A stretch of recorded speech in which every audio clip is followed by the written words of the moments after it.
It's the Real News Network. I'm Sharmini Pires coming to you from Baltimore.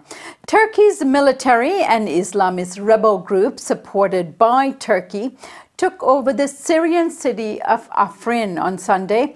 Afrin is a largely Kurdish area that had been under the control of the leftist Kurdish armed group, the Popular Protection Units, known as YPG. The Turkish offensive forced hundreds and thousands of civilians to flee over 2 months of brutal fighting.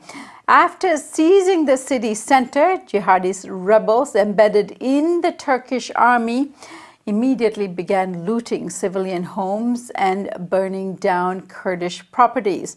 Turkey's victory represents a major blow to the Kurdish movement. It also raises questions about the purpose of the war in Syria altogether. The U.S. had been supporting the YPG in its fight against ISIS, but the Trump administration appeared to tacitly support Turkey's invasion when the Pentagon told YPG fighters they would lose support from the U.S. if they went to Afrin to fight Turkish forces. Russia, a key supporter of the Syrian government, also green-lighted Turkey's invasion of the north. What does this mean for the balance of power in the region? What does it mean for the war in Syria? Joining us now to analyze this is Patrick Cockburn. Patrick is a longtime Middle East correspondent for the newspaper The Independent. His most recent book, published by Verso Books, is The Age of Jihad. Patrick just returned from Northern Syria, where he was able to speak with the Kurds and Turkish forces. Thank you so much for joining us today, Patrick. Thank you. Now, Patrick, from what we understand, the Kurds in Syria were hoping to establish some degree of independence in Syria, an autonomous region they were hoping for. Now, for a while, it seemed that that was possible. What does Turkey's intervention here and takeover of Afrin mean for the Kurdish aspirations? Well, it is a bad blow. The Afrin, the enclave that the Turkish army and these Arab militia, who call themselves the Free Syrian Army, but actually seem closer to Al-Qaeda and ISIS. The enclave is separate from the main territorial area where the Kurds are living. So it was very difficult for them to defend. But it's pretty disastrous because there were a bit over 300,000 Kurds there, and 2/3 of them have fled. So we're almost certainly going to see serious ethnic cleansing there and Arabization of this area, which has been traditionally Kurdish. Patrick, one of the reasons that the Kurds were able to hold on to Afrin was because the Russians basically allowed them. Russia was protecting the area with their air force. When it withdrew that, when the Turkish forces saw opening there, what motivated Russia to withdraw its air cover from Afrin and let the Turkish forces move in? Explain this alliance. Yeah, I think the reason this happened was that you have an alliance between Turkey and Russia.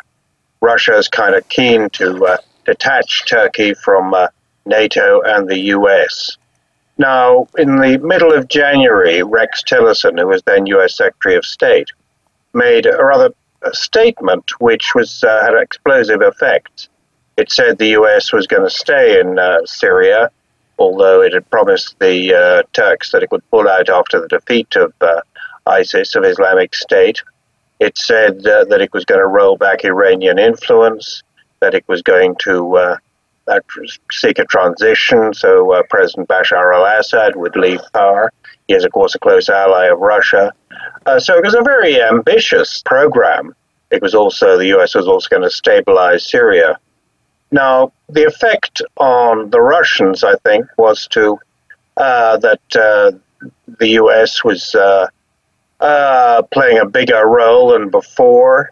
The Turks felt that the US was going to guarantee the Kurds, this sort of de facto Kurdish state in northern Syria, and decided they got together in Moscow, the Turks and the Russians, and the Russians agreed that they wouldn't, they control the airspace over Afrin, that they would not prevent Turkish aircraft operating, and they'd okay a Turkish invasion.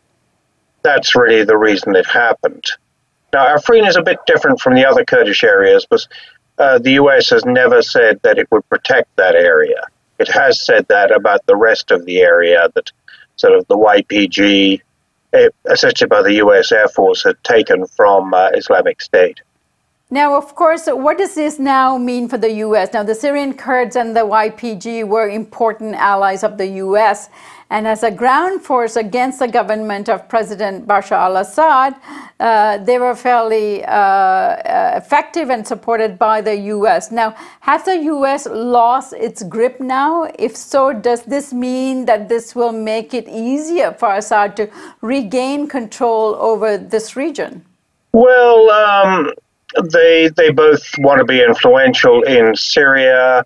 Turkey was already had bad terms with the U.S. The President Erdogan of Turkey blames the U.S., wrongly to my mind, for an attempted coup against him, a military coup against him in 2016. Russia wants to take advantage of that, and is doing so. I think it's part of a sort of change in Syria on the ground. That what you notice now is that there are really sort of three big players. There's President Assad, who's retaken a lot of Syria. Most of the population are living in areas that he holds. Then you have the Kurds, who have about 25% of Syria, backed by the US. And then you have this area, Northern Syria, where you have Sunni Arab militias backed by Turkey, and now you have the Turkish army there. So Turkey's the big player in that area. So, and you're having this sort of consolidation that down in Damascus, eastern Ghouta, the last sort of big stronghold of the armed opposition, is falling to Assad's forces. And up in the north, Afrin, this Kurdish enclave, is falling to the Turks. These three enclaves are all consolidating. So then what's next for Syrian Kurds? Will Turkey remain in Afrin and really compromise and prevent further efforts by the Kurdish independence or autonomous region that they're seeking? Well, in Syria, the Kurds say they're not seeking independence, seeking sort of autonomy within a united Syria. But that would be very autonomous. I mean, they're very well organized. They've kind of created a de facto state up in the northeast of Turkey, which is northeast of Syria. They've been pretty effective in doing that. Will they be able to maintain it? Well, the priority for Turkey, we know it's got whatever it is, 80 million inhabitants, is to get rid of this Kurdish de facto state in Syria. They're putting on a lot of pressure. They've got a very large army. It's difficult for them to invade because US planes are overhead, but it could happen one day and probably will. Can we draw between what happened in eastern Ghouta and what happened in Afrin over the last 2 months and Sunday in particular? Well, the Kurds think that, the international attention was all on eastern Ghouta. The media attention was there, and nobody was paying much attention to Afrin. Although, similar things, similar bombs were falling, hundreds of people were killed. And this was similar to eastern Ghouta, but it really didn't get much media or political attention. Now, the Kurds think that the Turks thought this is a good moment to step up their invasion. It started on the 20th of January, but they sort of launched a fresh offensive to take Afrin city, which captured it on Sunday. So I think that had an effect on what's happening on Afrin. In many ways, the situations in these two enclaves is pretty similar. Both are being bombarded. In both cases, a lot of civilians are being killed, and a lot of people are trying to get out. Patrick, you wrote that some 200,000 people had fled Afrin in the last few days, suspecting that they will never be able to return home, which means that they will join the 6 million refugees that have already fled Syria. Now, Afrin, I understand, is a fairly quiet place, a place where you would call home. Now, will they be able to return at any point? Well, about 2/3 of the people have fled from Afrin, according to the UN. And, they're on the road. Some can't get out, or they're not being allowed into Syrian government territory. About 100,000 have registered with the UN, but the real figure is probably about twice that. So, this is a pretty terrible condition, particularly as Afrin was one of the most peaceful parts of Syria. It's a very fertile area, a lot of farming land and so forth. And really nothing had been happening there during the last 7 years.